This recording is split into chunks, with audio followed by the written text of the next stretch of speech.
దేవుని వాక్యాన్ని ధ్యానం చేద్దాం.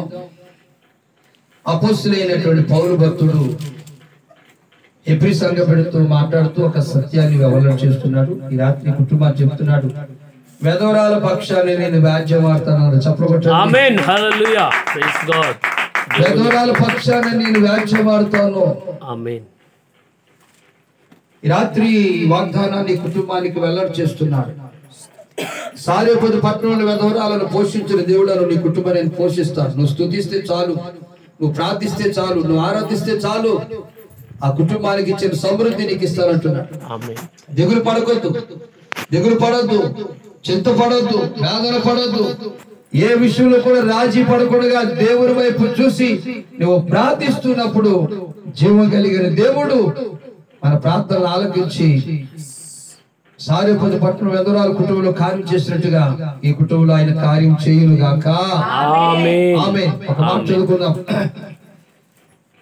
హెబ్రీయులకు రాసిన పత్రిక 11వ అధ్యాయం 7వ వచనం చదువుదాం. అపోస్తలుడైన పౌలు భక్తుడు హెబ్రీ సంఘ బిడ్డలకు ఈ విషయాలు తెలియజేస్తున్నాడు.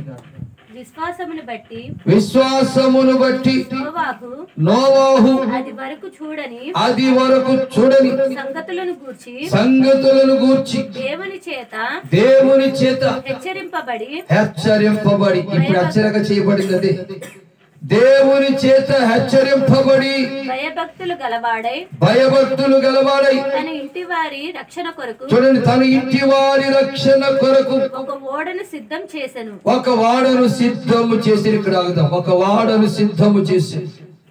ప్రార్థనా పరులు వస్తారని, ఆత్మీయులు వస్తారని, ఏమంటే దేవుని భయభక్తులు కలిగిన వారు వస్తారని మీ అందరికీ బూందీ సిద్ధపరిచింది.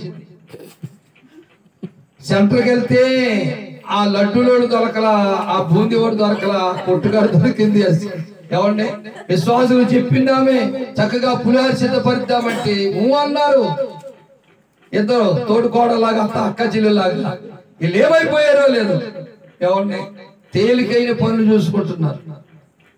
ఇప్పుడు నోవాహు తన కుటుంబ రక్షణ కోసం ఒక వాడను సిద్ధపరిచాను. ప్రార్థనా పరుల కోసం చక్కగా పులిహార సిద్ధపరిచి పెట్టాలనుకుంది. ప్రార్థనా పరుల కోసం చక్కగా లడ్డూలు గాని బూందీ గాని పెట్టాలనుకుంది.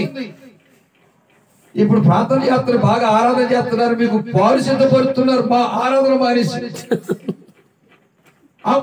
పాలు సిద్ధపరచడం మంచిదే, కానీ ఎప్పుడు పాలు సిద్ధపరచాలో, ఎప్పుడు నీళ్లు సిద్ధపరచాలో, ఎప్పుడు మాకు ఆహారం సిద్ధపరచాలో అవన్నీ క్రమ ప్రకారం చెయ్యాలి. దేవునికి స్తోత్రం. హల్లెలూయా.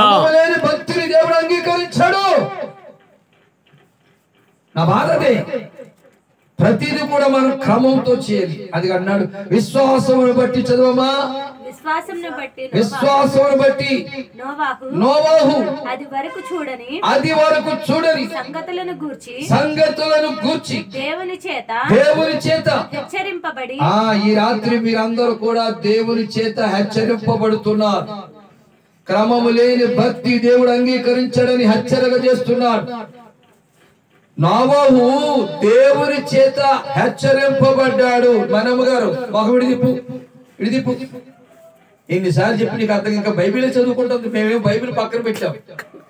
తాగే పైకెత్తా, ఇటు తిరుగు, అటు తిరిగాబట్టి అంటే మా పాస్టర్ గారు లేడుగా, ఇట్టున్నాడు పాస్టర్ గారు. రెట్టమతం ఎన్ని సంవత్సరాలు చూసినా రెట్టమతమే. అడు తిప్పింది మాకు.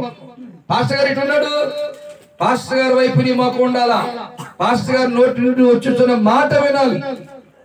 నాకేం పట్టింది, నేను బైబిల్ చదువుకుంటా అనుకుంటే అది దేవునికి ఇష్టం కాదు. వాక్యం చదివేటప్పుడు బైబిల్ తీసి చదవాలి. వాక్యం చదవడం అయిపోయిన తర్వాత బైబిల్ అలా పక్కన పెట్టి దైవజనుడు ముఖ కాంతి నుంచి ఏ మాట వస్తుందా వినాలి. వినుటకు వేదనపడాలి. టీవీలో వచ్చే వార్తలు మాత్రం ఎంత ఆసక్తితో ఉంటామో ఆ చెడిపోయిన వార్తలు, కానీ పవిత్రమైన మాటలు, నీ జీవితాన్ని మార్చే మాటలు, నీ బ్రతుకులు మరిచే మాటలు, నీకు నెమ్మదిచ్చే మాటలు వినటానికి అటు మొహం పెడతావు, ఇటు మొహం పెడతావు. అందుకంటున్నాడు, దేవుని చేత హెచ్చరింపబడ్డాడు. ఎవరు? నోవహు. నోవా అనే పేరుకు అర్థము నెమ్మది, నెమ్మది, నెమ్మది. నోవహు తన కుటుంబ రక్షణ కోసం ఒక వాడను సిద్ధం చేసుకున్నాడు. మరి మనం ఏం సిద్ధం చేసుకుంటున్నాం? మనం ఏం సిద్ధం చేసుకుంటున్నాం? నోవహు తన కుటుంబ రక్షణ కోసం వాడను సిద్ధపరిచాడు. అదే ఆత్మ సంబంధమైన వాడ, అదే ప్రార్థనా సన్నిధి, అదే దైవికమైనటువంటి సత్యవాక్యపు వాడ. ప్రార్థన, ప్రార్థన, ప్రార్థన. చాలా సంఘాలు ఉంటాయి, చాలా మందిరాలు ఉంటాయి, చాలా మంది సేవకులు ఉంటారు.